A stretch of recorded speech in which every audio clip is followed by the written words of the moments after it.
আল্লাহ নবী বলেন, মেরাজের রজনীতে আমি দেখি একদল মানুষের পেট এত মোটা, আর দেখতেছি পেটের ভিতরে সাপ কিলবিল কিলবিল করতেছে, নাক দিয়া মুখ দিয়া পায়খানার রাস্তা দিয়া সাপ বাইরিতেছে।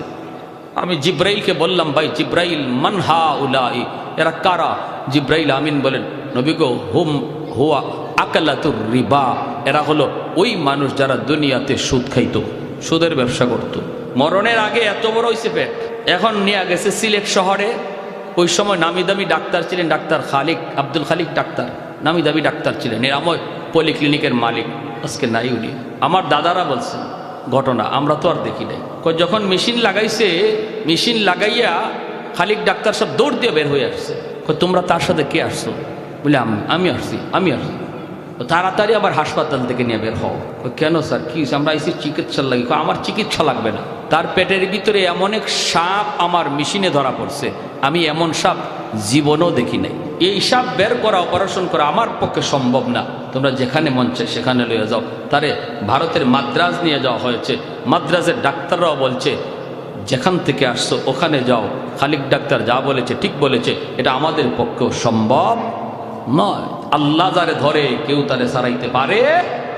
দুনিয়ার সব বিজ্ঞান, সমস্ত ট্রিটমেন্ট এখানে ফেল যদি আল্লাহ কাউরে ধরে। যমুনা, ওই যে কি নাম, হ্যাঁ, যমুনা গ্রুপের মালিক কি পরিমাণ টাকার মালিক ছিল, হিসাব নাই। তার নিজেরও মনে হিসাব নাই। করোনায় যখন মারা গেল, শুধু বলল যে আমার সব সম্পদ লইয়া দাও, আমারে শুধু একবার শ্বাস নেওয়ার সুযোগ করে দাও। পারছে পৃথিবীর কোনো ডাক্তার? পারছে? ইউরোপের সবগুলি দেশের প্রেসিডেন্টগুলি হাত উঠে উঠে শুধু আসমানের দিকে মাপ চাইছে, যেটা কুদরতি এক ইশারায় চলতেছে। করোনা চোখে দেখা যায় না, মেশিন লাগাইয়া সেটা দেখতে হয়। আর এত ছোট্ট একটা জীবের সাথে আমরা পারমাণবিক ক্ষমতাধর দেশগুলি পানি খাইতেছি, ঠিক না? একদম পানি খাওয়াই দিছে আল্লাহ। এজন্য আল্লাহর সাথে বাড়াবাড়ি কইর না। মোকাবেলা সব জায়গায় চলে না, সব জায়গায় চলে না। ওয়ালের মধ্যে যদি মাথা দিয়ে আপনি চান ওয়াল ভাঙতে, ওয়ালের কিছু হবে না, কিন্তু মাথা খুঁজে পাওয়া যাবে না। এটা চরম পাগলামি ছাড়া আর কিছু না। শেষ পর্যন্ত এই লোকটারে এই পেটে সাপ লইয়াই মরল, এই অবস্থায় কবরে রাখা হইল। এজন্য বলতেছিলাম, রাখে আল্লাহ, মারে কে? ধরেও আল্লাহ, সারায় কে? কেউ পারে না যদি আল্লাহ না সারায়। এই হাফেজ সাহেবকে আল্লাহ তার কুদরতে বাঁচাইছে। সাগরে ভাসতেছে কাঠের উপরে। আহা, সাগরে এক ধরনের প্রাণী আছে ডলফিন। এই প্রাণীটারে আল্লাহ রাখছে। আল্লাহ যারে বাঁচাইতে খেয়াল করে, একটা উসিলা দিয়ে আল্লাহ বাঁচায়। ডলফিনের বাহিনী যত দূরেই থাকুক একটা সিগন্যাল পায়, আর ওই সিগন্যাল পায়া তারা দ্রুত গতিতে এই ডুবন্ত জাহাজের পাশে হাজির হয়। ইশারা আসমান থেকে হয়, যার দিকে ইশারা হয় তারে চতুর্দিক দিয়ে পাহারা দিয়া দিয়া তারা বাঁচায় রাখে। এটা একটা উসিলা আল্লাহ পাকের, ঠিক কিনা ভাই?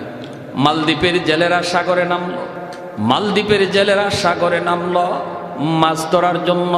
হঠাৎ করে তারা তাকায় দেখে একটা ছোট্ট বালক পানির উপরে কাটে ভাসতেছে। তারা তার নৌকায় উঠালো, উঠাইয়া তারা বাজারে তুললো বিক্রি করার জন্য। তখনকার সময়ে মানুষ বেচাকেনা হতো, মানুষ বেচাকেনা হতো। এত সুন্দর বালক, এত সুন্দর চেহারা, চেহারা সুন্দর তো হবেই, কারণ জন্ম তো মালদ্বীপ নয়, জন্ম হলো আমার নবীর দেশে। এত সুন্দর বাজারে উঠাইলো, অনেক চড়া দাম, চড়া দাম। কেউ সাহস করে না কেনার জন্য। একজন হিন্দু মহিলা, মূর্তি পূজারী একজন মহিলা, অনেক সম্পদের মালিক, কিন্তু তার ছেলে সন্তান নাই, আছে শুধু একটা মেয়ে সন্তান। একটা ছেলের প্রয়োজন। খবর পাইলো বাজারে একটা ছেলে তোলা হয়েছে বিক্রির জন্য। মহিলা টাকা পয়সা নিয়ে হাজির। জেলেদেরকে বলতেছে, কত টাকা লাগবে নিয়ে নে, ছেলেটাকে আমাকে দে, আমার ছেলে নাই, আমি ছেলে বেলায় পালব, আমি সন্তান হিসাবে তারে রাখবো, আমাকে মা কয়ে ডাকবে। হাফেজে কোরআনকে মা নিয়ে আসলো, মাকে মা কয়ে ডাকে, বোনটারে বোন কয়, বোনটাও ভাইয়া কয়। এইভাবেই দিন যায়, রাত যায়, ভালোই চলছে। হাফেজে কোরআন, সে তার পরিচয় দেয় না। হঠাৎ করে একদিন দেখে মা কান্দে। মা তুমি কেন কান্না করো গো মা? মা কয়ে বাবা কান্দি। ও বাবা কান্দি জন্য মালদ্বীপে প্রতি বছর সিডর হয়, জলোচ্ছ্বাস হয়, অসংখ্য অগণিত মানুষ মারা যায়।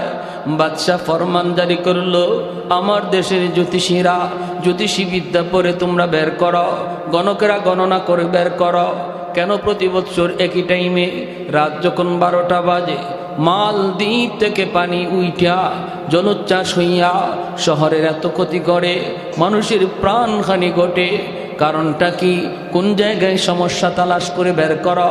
গণকেরা গণনা করে বের করে বলল, জাহাপনা আমরা যা জেনেছি, আমরা যা পেয়েছি, এটা একটা খবিস জিন্নাতের কারসাজি। এই জিনের দ্বারা এই কর্মকাণ্ড ঘটে। যদি বাঁচতে হয়, যদি বাঁচাইতে হয়, ওই রাতে, যেই রাতে সিডর হয়, ওই রাতেই সাগরের পারে যে রাম মন্দির রয়েছে, ওই রাম মন্দিরে একটা সুন্দরী কুমারী মেয়েটাকে যদি রেখে দেওয়া হয় তাহলে আর সিডর হবে না। কিন্তু সকালবেলা মেয়েটার লাশ পাওয়া যাবে, লাশ।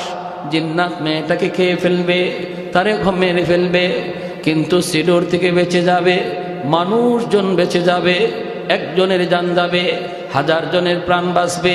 এবার আপনি সিদ্ধান্ত নেন কি করবেন। বাদশাহ হুকুম জারি করলো, সুন্দরী কুমারী মেয়েদের তালিকা তৈরি করো। প্রতি বছর একজন সুন্দরী মেয়েকে মন্দিরে জিন্নাতের ভোগ দেওয়া হবে, হাজারো মানুষের প্রাণ বেঁচে যাবে। ক্ষুদ্র স্বার্থ জলাঞ্জলি, বৃহৎ স্বার্থের জন্য এই সিদ্ধান্ত মোতাবেক লটারি দেওয়া হয়। লটারি। এ বাবা, এই বছর লটারিতে আমার একমাত্র মেয়েটার নাম চলে এসেছে। আমাকে সরকারিভাবে জানানো হয়েছে সন্ধ্যা রাতে মেয়েটাকে নিয়ে যাবে, মন্দিরে রেখে দিবে। বাবা, এজন্য আমি মা কাঁদতেছি, এজন্যই আমি কাঁদতেছি। বলো না বাবা, আমি তো মা, আমি তো মা, আমি তো মা। কেমন করে সন্তান চোখের সামনে মারা যায়, আমি মা কেমন করে সেটা সইব? সন্তানের বিপদ বাপ মা সইতে পারে না। এমনকি অনেক বাপ মা সন্তানের জন্য নিজের জীবন দিতে রাজি হয়, ঠিক কিনা? এমনও কয়, আল্লাহ আমার সন্তানের অসুস্থতা আমাকে দিয়ে দাও, বিনিময়ে আমার সন্তানের হায়াত তুমি বাড়ায় দাও। বহু বাপ মা এমন আছে, বহু বাপ মা এমন আছে, আল্লাহ আমার হায়াতটা আমার সন্তানকে দিয়ে দিলাম, তবু আমার সন্তানের হায়াত তুমি বাড়াও। বাপ মাই শুধু বুঝে সন্তানের কদর, কিন্তু এই সন্তান নিজে বুঝে না বাপ মার কদর, ঠিক না? বুঝবে একদিন যেদিন নিজে বাবা হবে, বুঝবে একদিন যেদিন নিজে মা হবে, যে মা আর বাবার কলিজায় সন্তানের প্রতি কেমন দরদ, এটা বুঝে আসবে যেদিন নিজে বাপ মা হয়। আহা, আমার বাচ্চাটা একদিন ঘুমাই দিছি, হ্যাঁ এরকম ঘুমাই দিছি আমি, ছোট বাচ্চাটা এখন সে খেলার সাথী খুঁজে, বাবারে খেলার সাথী পায়, কিন্তু আমি তো ঘুমাই দিছি, তার তো খেলার সাথী নাই। আসছে আইসা এরকমভাবে আমার বালিশটার মধ্যে নিজের বালিশটায় মাথা দিয়া ও এরকম আমার শরীরের সাথে ঘেঁষাইতেছে, ডাক দেয় না, ঘেঁষাইতেছে, আর আমার গালের সাথে নিজের গাল লাগাইতেছে যেন আমার ঘুম ভেঙে যায়, আমার ঘুম থেকে জাগানোর জন্য। ছোট 6 বছরের বাচ্চা তো এরকম যদি গালে গালে গাল লাগায়, আবার মাঝে মাঝে নাকও লাগায়, আমার নাকের সাথে নাকও লাগায়, তো এরকম করতে গিয়ে আমার ঘুম ভেঙে গেছে। কিন্তু আমার ঘুম ভাঙলেও আমি ভান ধরে রয়েছি, চোখ খুলতেছি না, কই দেখি আর কি করে। একটা পর্যায়ে দেখি আমার ঘুম ভাঙানোর জন্য আমার মেয়েটা একদম আমার নাকে কপালে টুটি চুমাইতেছে। তখন ঘুমটা ভাঙছে ঠিক, কিন্তু হঠাৎ আমার মনে পড়ে গেল, আজ আমি আমার বাচ্চাটার প্রতি যেমন দরদ, আমার ঘুমটা ভাঙছে, একটু ধমক দিলাম না? কাঁচা ঘুম, সারা রাত জার্নি করে আসছি, ফজর করে ঘুমাইছি, একটু ধমক দিলাম না? ওর মা যদি ঘুম ভাঙাইতো তো খবর আসিল, ঠিক না? তো বাচ্চা তো ঘুম ভাঙাইছে, কোনো আওয়াজ নাই, বরং আমি আরো চুমা খাইতেছি, আর অজান্তে আমার চোখ দিয়ে পানি চলে আসলো যে আমার বাচ্চাটা আজকে আমার সাথে যা করলো, আমিও তো ছোট্টবেলা আমার আম্মার সাথে এমনই করছি, আর আমার মাও তো সেদিন আমারে ধমক দেয় নাই, এভাবে আমার কালে চুমু খায়া এভাবে তুলে নিছে। আজ সেই মা কোথায়? সেই মা আজ কোথায়? কবরে শুয়ে দিছে। এই কথাটা ইয়াদ করে নিজের অজান্তে চোখ দিয়ে পানি আসলো। মাটা তখন ডাক দিয়ে বলতেছে, বাবা আমার চোখের সামনে আমার মেয়েটাকে আজকে নিয়ে যাবে, নিয়ে জিন্নাতের বুক বানাবে, এজন্য আমি মা সইতে পারতেছি না, কাঁদতেছি। হাফেজে কোরআন কই, মা গো তুমি কান্না করবা না গো মা। মার কাছে গিয়ে মাকে সান্ত্বনা দেয়, মা তুমি কাঁদবা না, কোনো সমস্যা হবে না আমার বোনের, এই জটিল বিষয়ের সমাধান করব আমি। আল্লাহু আকবার। মা সমাধান করব আমি, বোনের কোনো ক্ষতি হতে দেব না। মা কই, বাবা কেমনে করবা? কয় আমার বোনের কাপড় পইরা আমি নিজে বসে যাব, আমার বোনের কাপড় পরে আমি মেয়ে লোক সেজে বসে থাকবো, ওরা আমাকে মেয়ে লোক মনে করে নিয়ে যাবে, আমি যাই একটু দেখবো জিন্নাতের শক্তি বেশি না আমার শক্তি বেশি, আমি যাই দেখবো ওই মন্দিরে কি ঘটনাটা ঘটে, আমি দেখবো গো মা, তুমি টেনশন করো না। মা কই, না বাবা আমি তোমাকে হাতছাড়া করতে পারি না বাবা, তোমাকে অনেক পয়সা দিয়ে আনছি, অনেক মহব্বত তোমার প্রতি, মেয়ে তো একদিন বিয়ে দেব, মেয়ে তো একদিন এমনি না এমনি চলে যেত, কিন্তু আমি যদি বৃদ্ধ হয়ে যাই আমার দেখাশোনা কে করবে? বড় আশা করে তোমাকে এনেছি, না বাবা তোমাকে আমি হাত ছাড়া করতে পারি না। হাফেজে কোরআন কই, মা গো তুমি ভয় পাও, ভয় পাও, আমাকে জিন্নাতরা মেরে ফেলবে, আমাকে ভোগ হিসাবে খেয়ে ফেলবে। মা তুমি জানো না, জানো না, জানাই নাই। মা গো আমার সিনার ভিতরে কি আছে জানো না? আমার সিনায় যেই শক্তি আছে সেই শক্তি সিডরের শক্তির চেয়ে, ওই জিন্নাতের চেয়ে 1000 গুণ বেশি, যার নাম হলো আমার মালিকের 30 পারা কোরআন। আর একটু জোরে কোন সুবহানাল্লাহ। আল্লাহর কালামের পাওয়ার আসেনি না নাই? এইবার দেখার বিষয়ে কোরআনের পাওয়ার কি পরিমাণ, কি পরিমাণ কোরআনের পাওয়ার।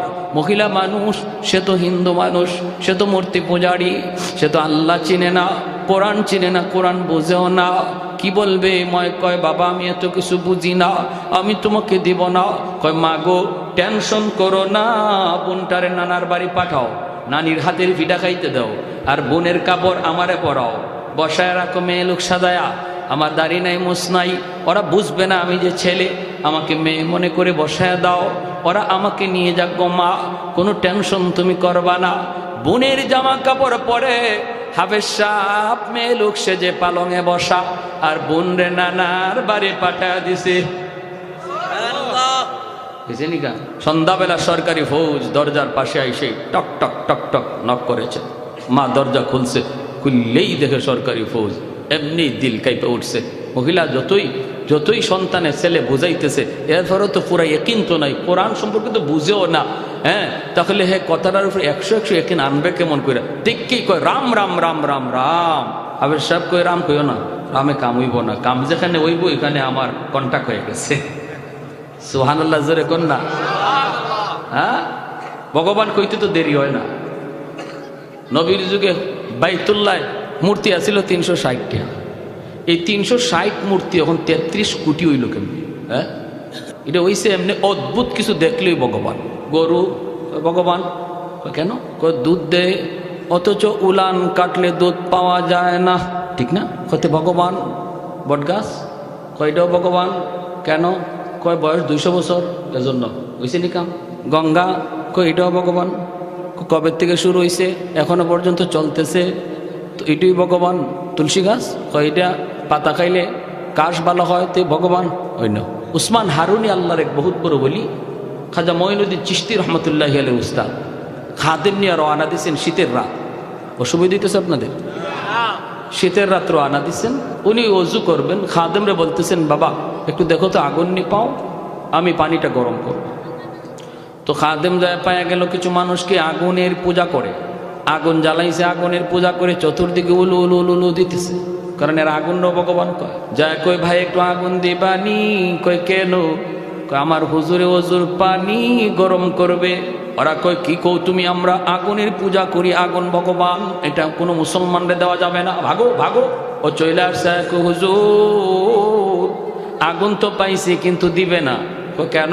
ওরা আগুনের পূজা করে। উসমান হারুনি কথা আমার লিয়ে যা, উনি আসছে আইসা কয় ভাই আগুন দাও। কয় আগেই তো বললাম দেব না। কেন দেব না? কয় আগুনের পূজা করি। কেন করো? কই মরলে পরে আগুন জ্বালাবে না, এজন্য আগুনের পূজা করে। কত মরলে পরে আগুন জ্বালাবে না, এটা তোমরা কেমনে বুঝবা? দুনিয়াতে একটু টেস্ট করে দেখো আগুন জ্বালায়নি না জ্বালায় না। যদি আঙ্গুলটা আগুনে দিলে পরে আগুন তোমাদের আঙ্গুল না জ্বালায়, তাহলে বোঝা গেল 60 বছর 70 বছরের আগুনের পূজা তোমাদের কামও লাগছে, সাকসেস। আর যদি আঙ্গুল জ্বালায় তাহলে বুঝবা মরণের পরেও আগুন ইচ্ছা মতো জ্বালাবে। অগ্নি পূজারীরা কয়, বুঝছি মৌলবী, তোমার উদ্দেশ্য বেশি ভালো না, আমাদেরকে আগুনে জ্বালায় মারার জন্য তুমি আসছো। উসমান হারুনি কয়, কেন? কয় আগুনের স্বভাবই তো জ্বালানো।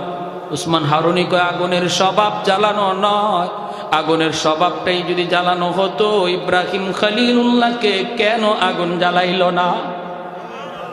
তোর পাহাড় জলে ছাই ছাই, মূসা কালিমুল্লাহ তুর পাহাড়ে একটা পশম পর্যন্ত আগুন মূসা নবীর জ্বালাইল না। তাহলে আগুনের নিজস্ব কোনো ক্ষমতা নাই জ্বালানোর, আগুনের মালিকের ইশারায় চলে। মালিক যদি কয় তুই জ্বালা তাহলে জ্বালায়, মালিক যদি কয় জ্বালাইস না তাহলে জ্বালায় না। আমাদের গ্রামের একজন বহুত বড় আল্লাহর ওয়ালি ছিলেন, আমার সম্পর্কে নানা লাগতেন, রঙ্গিলা মেসাবকে মানুষে ডাকতো। পাশের করে আগুন লাগলো, হুজুর মসজিদে বসা, তিনি মসজিদে বসে বসে বেশি টাইম মসজিদে বসা রাখতেন। মানুষে কয়, হুজুর পাশের ঘরে আগুন লাগছে, তাড়াতাড়ি করে আপনি বাড়িতে যান, যায় নিজের ঘরের মালগুলি সরান। মানুষকে হুজুর কয়, কেন? কয় আপনার পাশের ঘর আপনার ঘরে লাগবে। তিনি বলে, আগুনের মালিক যদি চায় তাহলে লাগবে, নতবা লাগবে না। এখনো অনেক মানুষ সাক্ষী হয়ে আছে, আমাদের এলাকার অনেক মানুষ সাক্ষী, হুজুরের ঘরে যে টিনের চালের ভিতর দিয়ে আগুন ঢুকে, এই দিক দিয়ে ঢুকে ওই দিকে বের হয়ে যায়, কোনো কিছুতে লাগে না। আগুন এই দিক দিয়ে ঢুকে ওই দিকে বের হয়, পাশের ঘর জ্বলে ছাই, হুজুরের ঘরে আগুন ঢুকে আর বের হয়, কোনো কিছু জ্বালায় নাই। এজন্য উসমান হারুনি কয়, আগুনের মালিক যদি চায় তাহলে জ্বলে, নতুবা জ্বালায় না। অগ্নি পূজারীরা কয়, মিয়া মুসা বুঝি না, ইব্রাহিম বুঝি না, এত আগের কথা আমাদের বিশ্বাস, আমরা দেখছি এরা আগুন জ্বালাইছে না জ্বালাইছে না, গল্প করো। উসমান হারুনি কয়, তাহলে তোমরা দেখতে চাও? কই দেখতে চাই। সাথে সাথে ছোট্ট একটা বাচ্চা ছিল, ওদেরই বাচ্চা, এই ছোট বাচ্চাটারে কোলে লইছেন, লইয়া আল্লাহু আকবার বলে এক লাফে আগুনের ভিতরে চলে গেলেন। এখন তো ওরা কই রাম রাম রাম, কি হয়েছে? কই মৌলবী মরছে, মরুক, আমাদের বাচ্চাটার কি দোষ ছিল? বাচ্চাটারে লইয়া কেন গেল? একটু পরে তাকায় দেখে আগুনের ভিতরে উসমান হারুনি বাচ্চাকে আদর করে চুমু খায়। আগুন আগুনের মতো করে দাও দাও করে জ্বলে, কিন্তু তাদের গায়ে টাচ করে না। আর একটু জোরে কন্যা সুবহানাল্লাহ। এরপরে আগুন থেকে আল্লাহু আকবার কই আবার বের হয়ে আইছেন। এখন তো অগ্নি পূজারীরা কয়, হায় হায়, এতদিন যাবত আমরা কাকে ভগবান কই? আগুন তো ভগবান না, বরং যারে আগুন জ্বালায় নাই হে হলো বড় ভগবান। বুঝিনি? ওই যে ভগবান কেমনে বাড়ায়, বুঝে আসছে ভগবান কেমনে বাড়ছে, একটা উদাহরণ দিলাম। এখন উসমান হারুনিরে ভগবান কইয়া সেজদা দেওয়া শুরু করছে, কই তুমি ভগবান। উসমান হারুনির লাঠি হাতে নিয়ে আহাম্মকের দল হইয়া লাঠি দিয়ে বাড়ি, আমারে ভগবান কও। আগে আমারে যে আগুন জ্বালায় না, এটা আমার কোনো কেরামতি না, আগুনের মালিকের পূজা আমি করি, তোমরাও মালিকের পূজা করো, আগুনের না। তোমাদেরকেও আগুন আখিরাতে জাহান্নামে জ্বালাবে না। উপস্থিত মুহূর্তে সবাই একসাথে কালেমা পড়ে মুসলমান হয়ে যায়। এজন্য অদ্ভুত কিছু দেখলেই ফাল দেওয়া যাবে না, লাভ দেওয়া যাবে না। মনে রাখবেন, মনে রাখবেন, পানির উপরে দিয়ে দৌড় দেওয়া সহজ। একজন মানুষ বাতাসে উড়ে গেছে, আপনি মনে করছেন হে ওই বুজুর্গ, জি না, এটা কিছুই না। কিছু কিছু জিনিস অভিজ্ঞতার আলোকে, মেসমেরিজম যেটাকে আরবিতে বলে, যে সাধনার কারণে অনেক অমুসলিমরাও, অনেক হিন্দু পণ্ডিতরাও, সাধকরাও কিছু কেরামতি দেখাইতে পারে, পানির উপরে তো দৌড় দিতে পারে। আব্দুল কাদের জিলানী রহমতুল্লাহ আলাইহির জমানায় এক অগ্নি পূজারী, এরকম মূর্তি পূজারী, হে বাতাসে উঠতেছে। আরেকজনে গিয়ে কো, হুজুর কি কেরামতি আপনি দেখা, হে তো আকাশে উঠতেছে। কার এটা সাধনার দ্বারা দেখো। কি দেখবো? বড় পীর নিজের পায়ের জুতা কইলা বলতেছেন, তুই যা, তুই আকাশে উড়বে, জুতারে বলেন তুই আকাশে উড়বে, উইরে ওরে জুতা ফিটাই নামা। তো আব্দুল কাদের জিলানির জুতা উঠছে আকাশে, উঠিয়া ওই হিন্দু সাধককে জুতায় ফিটাইতে ফিটাইতে জমিনে নামাইছে। কারামাতুল আউলিয়া হাক্কুন, ওলি আল্লাহদের কারামত হক, কারণ ওলিরা এটা নিজের ক্ষমতায় করে না, করান কে? আল্লাহ। নবীদের মুআজিজাও নবীরা করান না, করান কে? আল্লাহ। আর আল্লাহ করান বিধায়ী অসম্ভব সম্ভব অসম্ভব হয়, মানুষের পক্ষে না, এটা আল্লাহর পক্ষে সম্ভব। মানুষ যদি কোনো কিছু অসম্ভবকে সম্ভবকে অসম্ভব বানায় নিজের সাধ্যে, এটা নিজের সাধনার দ্বারা, এটার কোনো ভিত্তি নেই, যে কোনো মুহূর্তে এটা তছনছ হয়ে যাবে, ঠিক কিনা ভাই? হ্যাঁ, ওই মহিলা সেও রাম রাম কে চিল্লাইতেছে, হাফেজ সাহেব কয় রাখো মা, আসতে দাও। সরকারি ফৌজেরা সেই পালঙের মধ্যে বসা তাকে দেখে, এত সুন্দর একটা মেয়ে, চেহারা এত সুন্দর, সুন্দর তো হবেই, কারণ নবীর দেশে, বাড়ি তো মালদ্বীপ নয়। ওরা নিজেরাই কয় হায়রে, এত সুন্দর মেয়েটাকে আজকে আমরা জিন্নাতের ভোগ বানাবো। এরাও আফসোস করে ধরতে চায়। হাফেজ সাহেব কয় আমাকে টান দেওয়া লাগবে না, টানাটানিও করতে হবে না, আমি নিজের ইচ্ছায় যাব। মনে মনে কয় আমারও দেখার আছে তো মন্দিরে কি, অতএব টানাটানি করো না, হেসরা হেসরি করো না, আমি যাইতেছি। সাথে করে নিয়ে গেছে মেয়ে লোকের পোশাক। বলুন তো মেয়ে না ছেলে? সবার মনোযোগ আছে? হ্যাঁ, মেয়ে না ছেলে? মেয়ের পোশাক পরছে, ঠিক না? মন্দিরের ভিতরে নিয়ে রেখে দিল। ওরা তো চলে আসলো। রাত যখন 12টা বেজে গেল, রাত যখন 12টা বেজে গেল, এমনি হাফেজ কোরআন সে তো ওই মন্দিরের ভিতরে যাইয়া মেয়েলুকির পোশাক খুইলা জায়নামাজ সাথে নিছিল।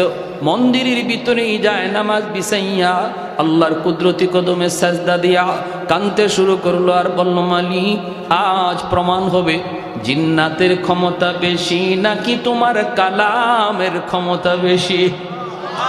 ও মালিক আজ প্রমাণ হবে, চ্যালেঞ্জ হবে, চ্যালেঞ্জ। আজ কোরআনের পাওয়ার বেশি নাকি জিন্নাতের পাওয়ার বেশি? আল্লাহ চ্যালেঞ্জ হবে, পরীক্ষা হবে গো মালিক। এই বইলা হাফেজ কোরআন সে তো এই সাগরের দিকে তাকায় রইছে। রাত যখন 12টা বেজে গেল, সরকারের পক্ষ থেকে পাগলা ঘন্টা বাজানো হলো, জনগণকে সতর্ক করা হলো, সতর্ক হয়ে যাও। সবাই তো সতর্ক হয়ে গেছে।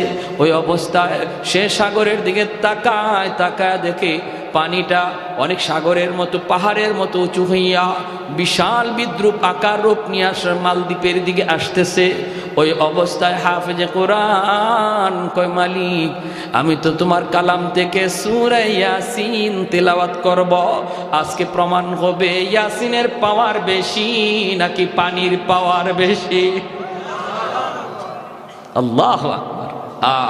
হাশরের মাঠে এই সূরা ইয়াসিন আমার নবী জান্নাতীদের সামনে পাঠ করবে, আর আল্লাহ নিজে সূরাতুর রহমান পাঠ করবে। কারা কারা ওই মজলিসে থাকতে ইচ্ছা একটু হাত উঠে আল্লাহকে দেখান তো। আল্লাহ তুমি প্রতিটা হাতকে কবুল করো, জোরে বলি আমিন। আল্লাহ তোমার নবীর পবিত্র জবানেও শুনতে চাই, আল্লাহ তোমার জবানেও আমরা কোরআন শুনতে চাই, আমিন। সূরা ইয়াসিন পড়া ফু দিছে, এই ফুটারে আল্লাহ পাক অ্যাটম বোমার মতো শক্তিশালী বানাইয়া ওই পানির বিপরীতে আল্লাহ পাঠাইয়া দিছে। কোরআনের পাওয়ার আসেনি না নাই? সাগরের মাঝামাঝি যাইয়ে এমন ভাবে অ্যাকশন দিল, পাহাড় পরিমাণ উঁচু পানি মুহূর্তের ভিতরেই সাগরে দেবে গেল। আল্লাহর কোরআন জয়ী হলো, আল্লাহর কোরআন জয়ী হলো, পানি দেবে গেল, জিন্নাত দেবে গেল, জিন্নাত পরাজিত হলো। ভাইরা বন্ধুরা, আল্লাহর কোরআনের পাওয়ার, কোরআনের পাওয়ার। আমাদের সিলেটের একজন বহুত বড় বুজুর্গ ছিলেন নুরুদ্দিন ঘরপুরি রহমতুল্লাহি আলাইহি, আজ তিনি দুনিয়ায় নাই। এত বড় বুজুর্গ, এত বড় বুজুর্গ, তিনি শনিবার মঙ্গলবার পানি ফরা দিতেন। মানুষজন বোতল নিয়ে পানি নিয়ে হাজির হইতো, আল্লাহর ওলি ফু দিবেন, হাজারো হাজারো মানুষ পানি নিয়ে হাজির মাদ্রাসায়। এত মানুষকে হুজুরে ফু দিবেন কেমন করে? তিনি করতেন কি? তিনি বলতেন এই যে মাদ্রাসার সামনে পুকুর, বিশাল বড় পুকুর, এই পুকুরের মধ্যে হুজুর একটা ফু দিতেন, ফু দিয়ে চলে যাইতেন আর বলতেন পুকুর থেকে পানি নাও। মানুষ পুকুর থেকে পানি নিত, কাম হয়ে যাইত। বিশাল বড় পুকুরে ফু দিয়া চলে যাইত। এক লোক লন্ডন থেকে আসছে, এসে হুজুর আমি আপনার খুব ভক্ত। বাচ্চারা এই দিকে কথা বলে কেন? হুজুর আমি আপনার খুব ভক্ত, হুজুর আমাকে একটু খাস করে পানি দেন। একটা কাচের জগের মধ্যে এইভাবে পানি নিয়ে হুজুরের সামনে হাজির হয়েছে। হাজির হয়ে হুজুর আমার একটু আলাদাভাবে একটু খাসভাবে একটু ফু দিয়া দেন। হুজুরে বলতেছে আমি পুকুরে ফু দিলাম না, পুকুর থেকে নিয়ে যাও। হুজুর আমার কি নয় না, কেন? কয় আপনি পুকুরের এক কোনায় ফু দিছেন, এই ফু আরেক কোনায় যায় কেমনে? বুঝে পড়ে না এই ফু এবার থেকে ওবার যায় কেমনে। তো আল্লাহর ওলি কয় তোমার এখিন হয় না? কয় না। কয় তুমি জগে ধরো, ভালো করে জগ ধরো, আমি ফু দিতেছি। আমাদের উস্তাদরা পাশে ছিলেন, আল্লাহর ওলি ফু দিছেন, ওর হাতের মধ্যে কাচের জগ দেওয়ার সাথে সাথে কাচের জগটা টাস টাস করে ভেঙ্গে চুরমার হয়ে গেল আর পানি মাটিতে পড়ে গেল। আল্লাহর কোরআনের পাওয়ার আসেনি না নাই? আসেনি না নাই? হ্যাঁ। আর আমরা কই কি হুজুর কেমনে বুঝি ইমাম সাহেবের কত পানি পড়া নিছি, কাম হয় না। কাম হবে কেমনে?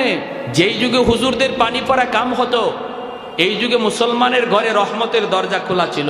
মুসলমানের ঘরে কোরআন তেলাওয়াত হলে রহমত আসে। আর কোরআন তেলাওয়াত হতো সকালবেলা ফজরের পর, হাঁটলে পরে কোরআন তেলাওয়াতের আওয়াজ শোনা যাইত। তখন মুসলমানের ঘরে রহমতের দরজা খোলা ছিল। হুজুররা পানি পড়া দিত, কোরআন দিয়ে ফু দিত, এই ফু রহমতের দরজা দিয়ে আপনার ঘরে ঢুকতো। আর এখনের জমানায় কোরআন এমনভাবে আমাদের ঘরে প্রতিদিন টেলিভিশন চালু হয়, কিন্তু আল্লাহর কালাম সপ্তাহ টিকে দিছে। এখন হুজুর এখন কি করব? আমি বললাম কি করব মানে? তো এটাও নিজের মনরে জিগান। হুজুর এক কাজ করি, টেলিভিশন ঘরেই থাকো, কোরআন শরীফ বারান্দায় দিয়ে দিই। নাউজুবিল্লাহ, আসতে কইবেন। এই মানুষ যদি কয় হুজুরের ফুতে কাম হয় না, তোমার কিসে কাম হইতো? কাম হইতো তোমার কিসে? তোমার গলায় যদি তাবিজ না দিয়া ইট জুলাই দেওয়া হয় তাও কাজ হবে না। আর বোতলে পানি না দিয়া যদি কলস বইরা পানি ফু দেয় তাও কাম হবে না। কারণ তোমার ঘরে কোরআন বারান্দায় আর মেইন ঘরে টেলিভিশন। রহমতের দরজা দিয়ে আল্লাহর কালাম ঢুকতে যায়, যায় দেখে আপনার ঘরের দরজা বন্ধ। আল্লাহর কোরআন রহমতের দরজা ছাড়া ঢুকে না। টেলিভিশন যেই ঘরে চলে, গান বাজনা প্রতিদিন চলে, কোরআন তিলাওয়াত হয় না, এই ঘরে রহমতের দরজা বন্ধ, গজবের দরজা খোলা। এজন্য আল্লাহর কোরআন গজবের দরজা দিয়ে ঢুকে না, রহমতের দরজা ছাড়া ঢুকে না। আল্লাহ আমাদের সহি বুঝ দাও। মা বোনদেরকে অনুরোধ করে বলবো, ঘরে অশান্তি, স্বামী ভালোবাসা পাও না, সন্তান কথা শুনে না, অশান্তির আগুনে জ্বলতেছ, আল্লাহর দোহাই যেই জিনিসে শান্তি আনে সে কোরআন তেলাওয়াত শুরু করো। এখনো সময় আছে, কোনো তাবিজ পড়া পানি পড়া লাগবে না, ঘরে কোরআন তেলাওয়াত শুরু করো, অটোমেটিক আসমানি ফয়সালা রহমত চলে আসবে। ঘরের অশান্তি দূর করতে হলে কোরআন ছাড়া হবে না, সমাজের অশান্তি দূর করতে হলে মাদ্রাসা ছাড়া হবে না। আমার ভাইরা, এইবার যেই মাত্র সকালবেলা সরকারি ফৌজরা আসছে লাশ নেওয়ার জন্য মন্দির থেকে, এসে দেখে লাশের কোনো বংশ নাই, বরং একটা ছোট্ট বালক কোরআন তেলাওয়াত করতেছে মন্দিরের ভিতরে। সরকারি ফৌজরা কই বাবা লাশটা কোথায়? হাফেজ সাহেব কই লাশ কোথায় তোমরা পাবা? কয় কেন? গত রাত যে মেয়েটারে আনলাম। কয় গত রাত তো মেয়ে আনো নাই, আমারই তোমরা নিয়ে আসছো। মেয়ে লোক মনে কইরা আমার বোনকে নানার বাড়ি পাঠায় দিছি। সরকারি ফৌজরা কয় বেটা তাহলে তুই মরলি না, সিডরও হলো না, পানিও হলো না, তুইও মরলি না, ঘটনা কি? হাফেজ কোরআন কয় তোমরা মনে করেছ জিন্নাত আমাকে মেরে ফেলবে, খেয়ে ফেলবে, কিন্তু তোমরা জানোই না আমার সিনায় কি পরিমাণ পাওয়ার। আমার সিনার ভিতরে 30 পারা কোরআন, যা সিডরের চেয়ে 1000 গুণ বেশি পাওয়ার। সরকারি ফৌজরার সাথে সাথে বাদশার কাছে চলে গেল, যায় বাদশাকে খবর দিল। বাদশাহ দ্রুত বেগে হাজির হয়ে গেল, মন্ত্রী লইয়া, পরিষদ লইয়া হাজির। আইসেই বলতেছে বাবা কি শুনাইছো? যদি এমনই হয় তাহলে আমরাও আর অন্ধকার ধর্মে থাকতে চাই না, আমরাও কালেমা পড়ব, কিন্তু বাবা আমি নিজের চোখে দেখতে চাই আল্লাহর কালামের ক্ষমতা। আগামী বছর 1 তারিখে আমরা তোমাকে এই জায়গায় রাখবো, সাগরের পারে দাঁড়ায় দাঁড়ায় আমি বাদশাহ মন্ত্রী পরিষদ লিয়া সব দেখব, নিজের চোখে দেখব। যদি এমনই হয় কথা দিলাম আমি বাদশাহ শুধু একা নয় জনগণ লইয়া মুসলমান হব। এই হলো ইতিহাস। আগামী বছর একই টাইম হাফেজ সাহেবকে মন্দিরে রাখা হয়। সরকার তার বাহিনী লইয়া, মন্ত্রী পরিষদ সব লইয়া সাগরের পারে দাঁড়ায়। রাত যখন 12টা বেজে যায়, সাগরের দিকে তাকায় দেখে পানি অদ্ভুত ক্ষমতাসীন, অনেক ক্ষমতা লইয়া পানি উঠতেছে। হায় রে এই পানি নরমাল পানি, সাধারণ পানি হঠাৎ করে এরকমভাবে ভয়ঙ্কর রূপ নেয়, ভয়ঙ্কর রূপ নেয়। ভাইরা বন্ধুরা, এটা আল্লাহ পাকও মাঝে মাঝে কুদরত দেখায়। জমিন মাঝে মাঝে আল্লাহর কাছে আবদার করে, মালিক এই জমিনে যেই পরিমাণ গুনাহ হয়, যেই পরিমাণ অত্যাচার হয়, যেই পরিমাণ জুলুম হয়, গুনাহ হয়, আমি জমিন আর বরদাস্ত করতে পারি না, একটু অনুমতি দাও, আমি জমিনটারে ধুয়ে মুছে পরিষ্কার করে দেই।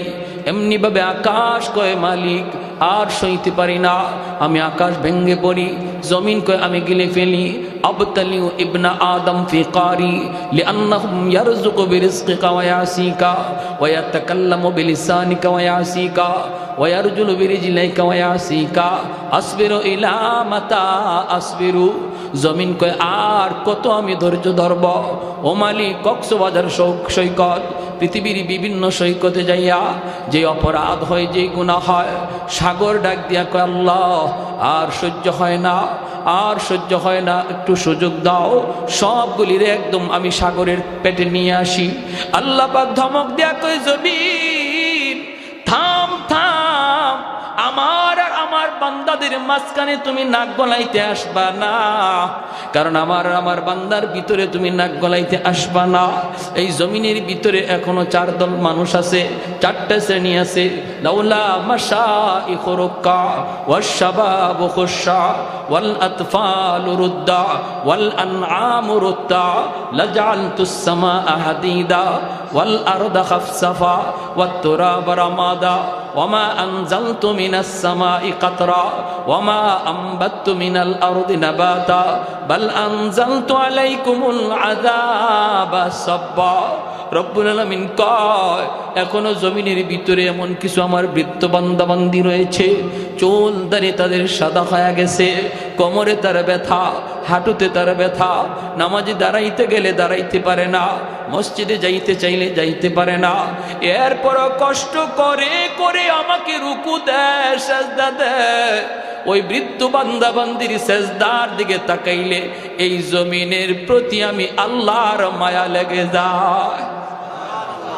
এই জমিনের ভিতরে এখনো কিছু যুবক রয়েছে, যেই যুবকের যৌবনের চাহিদা হলো পাগলামি করা, যুবকের যৌবনের চাহিদা হলো গুনার দিকে যাওয়া। আরো 10টা যুবক গুনার দিকে যাইতেছে, হারাম প্রেম ভালোবাসার দিকে পাগল, জিনা বেবিচারে মত্ত। আল্লাহ বলে, কিন্তু এখনো জমিনে এমনও কিছু যুবক রয়েছে যৌবনের পাগলামি করে না। যৌবন কালেও তারে মসজিদে পাওয়া যায়, যৌবন কালেও তারে আল্লাহর কদমে সাজদা দিতে পাওয়া যায়। যৌবনে সে গুনার দিকে যায় না, জিনা ব্যভিচার করে না, অন্তরের ভিতরে আমি আল্লাহর প্রেম অন্তরের ভিতরে জমায় নেয়। ওই যুবকগুলি যখন যৌবন কালে আমাকে সাজদা দেয়, এই সাজদার দিকে তাকাইলো, জমিনের প্রতি মায়া লেগে যায়। আল্লাহ পাক বলে, আরেক দল হলো শিশু বাচ্চা। জমিনের মধ্যে এখনো ঘরে ঘরে কিছু শিশু বাচ্চা আছে, ওই বাচ্চাগুলির কোনো দোষ নাই, বাচ্চাগুলির কোনো অপরাধ নাই। অপরাধ করে তার মা, অপরাধ করে তার বাবা, বাপ মার অপরাধের কারণে জমিনে গজব নেমে আসতে চায়, কিন্তু গজব আসলে বাচ্চা গজবের শিকার হয়ে যায়। অথচ বাচ্চাটার কোনো গুনাহ নাই, কোনো অপরাধ নাই। বাচ্চারা যখন কান্দে তখন এই জমিনের প্রতি আমার মায়া লেগে যায়। আল্লাহ বলে, আরেক দল হলো জমিনে পশু পাখি, পশু পাখির কোনো গুনাহ নাই, ওদের কোনো আমলনামা নাই, ওদের জন্য কোনো জান্নাত জাহান্নামও নাই, এদের উপরে নামাজ নাই, রোজা নাই। জমিনে যদি আসমানি গজব, জমিনি গজব নেমে আসে, তাহলে পশু পাখিগুলি তারাও গজবের শিকার হয়ে যায়। এদের দিকে তাকাইলো জমিনের প্রতি মায়া লেগে যায়। যদি এই 4 শ্রেণী জমিনে না থাকতো, যদি ওই যুবকগুলি, যেই যুবক যৌবনে মাথায় টুপি পড়ে, মুখে দাড়ি রাখে, নামাজ পড়ে, আল্লাহ বলে, যদি ওই যুবকগুলি এখনো জমিনে না থাকতো, আর ওই বৃদ্ধ মানুষ বৃদ্ধকালও আমাকে সেজদা দেয়, কষ্ট হলো সেজদা দেয়, এরা যদি না থাকতো, লাজআলতুস সামাআ হাদিদা, আসমানকে আমি আল্লাহ লোহা বানায় দিতাম, ওয়াল আরদা খাফসাফা ওয়াত তুরাবা রামাদা, জমিনকে আমি তামা বানায় দিতাম, জমিনকে আমি তামা বানায় দিতাম। বাল আনজালতু আলাইকুমুল আযাবা সাব্বা, পরপর পরপর জমিনে শুধু গজব আর গজব নাজিল হইত। এজন্য ভাইয়েরা বন্ধুরা মনে রাখবা, আল্লাহ পাক রব্বুল আলামিন কয় সাবাকাত রাহমাতি আলা গাযাবি, সর্বদাই আমার গজবের আগে আমার রহমত দৌড়াইয়া আগে চলে যায়। গজব আর রহমত যখন প্রতিযোগিতা করে, গুনার কারণে গজব আসতে থাকে, একদিকে আল্লাহর দয়ায় রহমত আগাইতে থাকে, তখন আল্লাহ বলেন গজবের চেয়ে আমার রহমত দৌড় দিয়ে আগায় যায়। আর এই রহমতের কারণে আজ আমরা বেঁচে আছি, ঠিক কিনা জোরে কোন? এরকম আগামী বৎসর যখন এরকম ভাবে সাগরের পানি উঠতেছে, আর হাফেজ সাহেব ফু দিছে আল্লাহর কালাম পইরা, সাথে সাথে আল্লাহ তার কালামটারে পাওয়ারফুল বানাইয়া ওই পানিকে আইয়া মোকাবেলা করলো, সাথে সাথে পানি আবার সাগরে দেবে গেল। দৃশ্য দেখার পর বাদশাহ, জনগণ, মন্ত্রী পরিষদ সব লইয়া হাফেজ সাহেবের হাতে হাত রেখে কালেমা পড়ে মুসলমান হলো। সেদিন থেকে মালদ্বীপ পৃথিবীর মানচিত্রে ইসলামী দেশ হিসাবে পরিচিত। তাহলে কোরআনের হাফেজের দাম আসেনি না নাই? আরো জোরে আহা!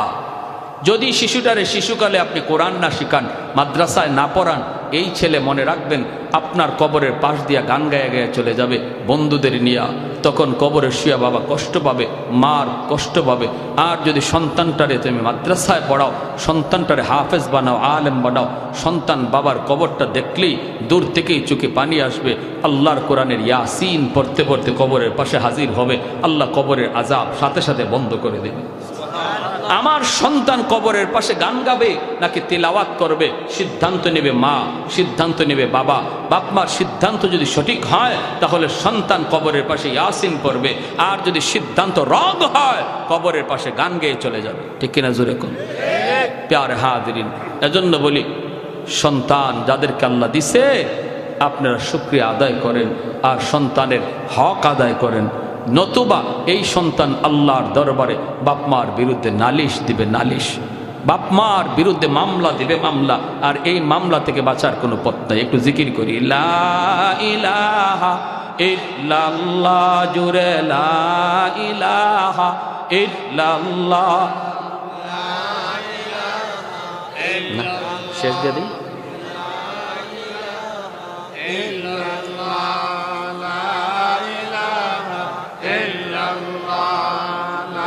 আলেকশন করতে হবে।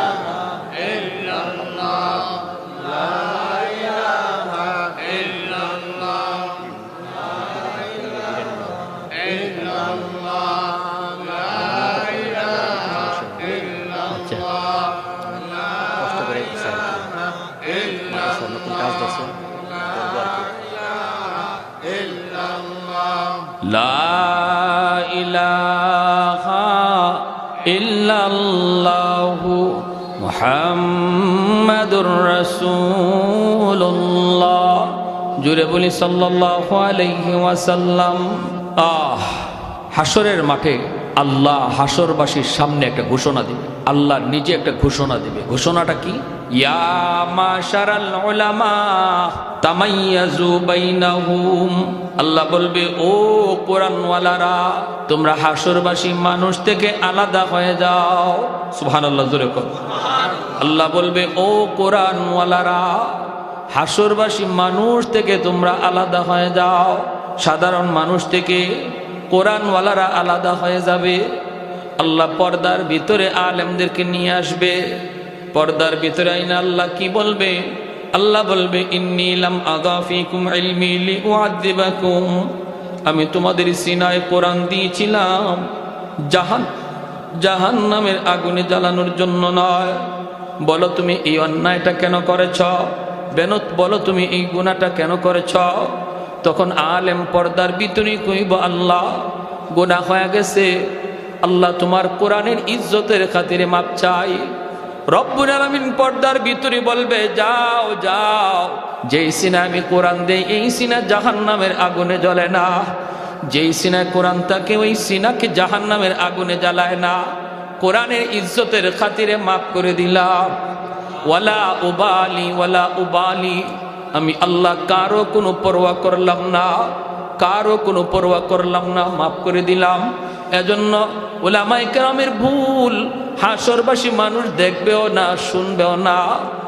দুনিয়াতেও আমি আপনি উলামায়ে কেরামের ভুল ধরার তালে থাকবো না, কারণ আল্লাহ সেদিন সার দিয়া দিবে, আমিও সার দেওয়া লাগবে, ঠিক কিনা? এজন্য নবী বলেছেন, কুন আলিমান আও মুতাআল্লিমান আও মুহিব্বান আও মুঈনান ফালা তাকুন খামিসা। হয় তুমি আলেম হও, নতুবা তুমি মাদ্রাসায় পড়ো, ছাত্র হও, নতুবা তুমি কোরআনওয়ালাদের মহব্বত করো, নতুবা তাও যদি না পারো কোরআনওয়ালাদেরকে তুমি সাহায্য করো, মাদ্রাসায় সহযোগিতা করো। 5 নাম্বার দলে তুমি যাও না, যাও না। আল্লাহর নবী কয়, মাদ্রাসার সাথে দুশ্মনী রাখো না, মাদ্রাসার সাথে বিদ্বেষ রাখো না, নতুবা দুনিয়া আখিরাত তোমার হালাক হয়ে যাবে, হালাক। উলামায়ে কেরামের প্রতি মহব্বত। রাইসুল মুফাসসিরিন আব্দুল্লাহ ইবনে আব্বাস রাদিয়াল্লাহু তাআলা আনহু বলেন, এই মহব্বতের খাতিরে মরণের সময় আল্লাহ পাক দৌলতে ঈমান সাথে দিয়ে দিবে।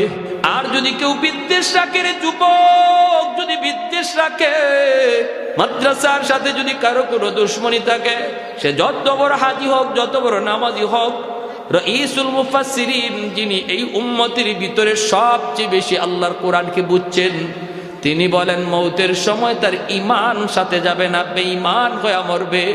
যদি মাদ্রাসার সাথে আলেমদের সাথে বিদ্বেষ থাকে, হাসরের মাঠে আল্লাহ পাক কইব, যাও তুমি জান্নাতে যাও, কোরআনের ইজ্জতের খাতিরে জান্নাত দিলাম। একটু দূর যায় কইব, আল্লাহ আমার মা কই, আমার বাবা কই, আমার বাপ মা ছাড়া আমি জান্নাতে যাইমু না। রব্বুল আলামিন তখন বলবে, যাও জাহান্নাম থেকে বাপ মারে তুইলা আনো। জাহান্নাম থেকে বাপ মারে তুইলা আনার সময় তার দাদা দাদি, তার বাপ মাকে ধরবে, নানা নানি ধরবে, বলবে, বাবা তোমরা তো সন্তানের সুপারিশে জান্নাত পায়া গেছো, কিন্তু আমরাও তো দাদা দাদি নানা নানি কম আদর করি নাই, অনেক মায়া করছি, আমরাও বিপদে পড়ে আছি, বাবা একটু যাও যাও আমার ভাইটারে সুপারিশ করতে কইও। তখন দাদা দাদি নানা নানির কথা তার বাপ মায় কইব, কিছু দূর যাইয়ে কইব, বাবা আমরাও জান্নাতে যাইব না। ছেলে কইব, আব্বা কেন যাইবা না, মা কেন যাইবা না? বাপ মায় কইব, বাবা তুমি যদি তোমার বাপ মা ছাড়া জান্নাতে না যাও, আমরাও আমাদের বাপ মা ছাড়া জান্নাতে যাইব না। আল্লাহ পাক কইব, যাও কোরআনের পাখির দাদা দাদি নানা নানিরে তুইলে আনো। তখন ওই এলাকার মানুষগুলা তার দাদা দাদি নানা নানিরে ধরব। আমরা ওই এলাকার মানুষ, যেই এলাকার মাদ্রাসায় পইরা তোমার নাতি হাফেজ হইছে, আমরা ওই এলাকার মানুষ, আমাদের এলাকার মাদ্রাসায় পড়ছিল, এই মাদ্রাসায় আমরা সহযোগিতা করছি, তার থাকার ব্যবস্থা দিছি, খাওয়ার ব্যবস্থা করছি, আমরা বিপদে পড়ে আছি, একটু সুপারিশ করতে বইল। দাদা দাদি নানা নানি ওই মানুষগুলার কথা তারে শোনাইব। তখন সে কইব, আল্লাহ ওই মানুষগুলি যাদের সহযোগিতার কারণে আমি হাফেজ হয়েছি, ওদেরকে ছাড়া আমি জান্নাতে যাইমু না। আল্লাহ বলবেন মানুষগুলোর তুইলা আনো।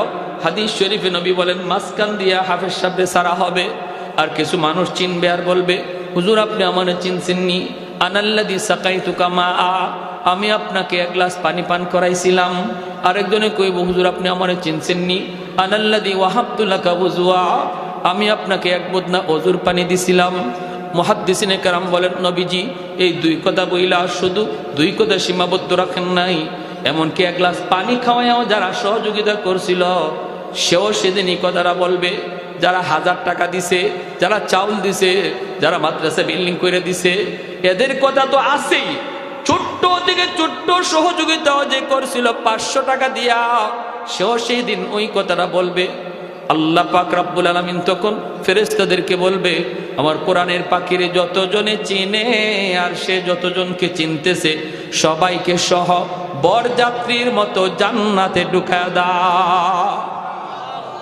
এর জন্যই একজন হাফেজ সাহেব, একজন আলেম, সে হাফেজ আলেম হওয়ার পিছনে যত মানুষের অবদান ছিল সবাইকে সুপারিশ করে সে জান্নাতে নিয়ে নিবে। তাহলে আমি যদি হাফেজে কোরআনের বাবা মা হই, আমি তো 1 নম্বরে সুপারিশ পাবো, দাদা দাদি হলেও 2য় পর্যায়ে সুপারিশ পাবো, 3 নম্বর পর্যায়েও আমি যদি সহযোগিতা করি, আমিও সেদিন সুপারিশ অংশীদার হব। অতএব সহযোগিতা করার দরকার আসেনি না? একজন ভাই সবার আগে বলেন, হুজুর আমি ইনশাল্লাহ নবীর এই বাগানে 10,000 টাকা দিব। একজন ভাই হিম্মত করে বলেন, আল্লাহ যেন আপনার আওলাদ থেকে, আল্লাহ যেন আপনার নাতি নশা থেকে, আপনার পরিবার থেকে কোরআনের হাফেজ আল্লাহ কবুল করে, আলেম কবুল করে। খাস করে আমি দোয়া করব, একজন ভাই হিম্মত করেন, অথবা সন্তান বা নাতি মাদ্রাসায় দিছেন, আল্লাহ যেন তার সিনায় কোরআন রাখে।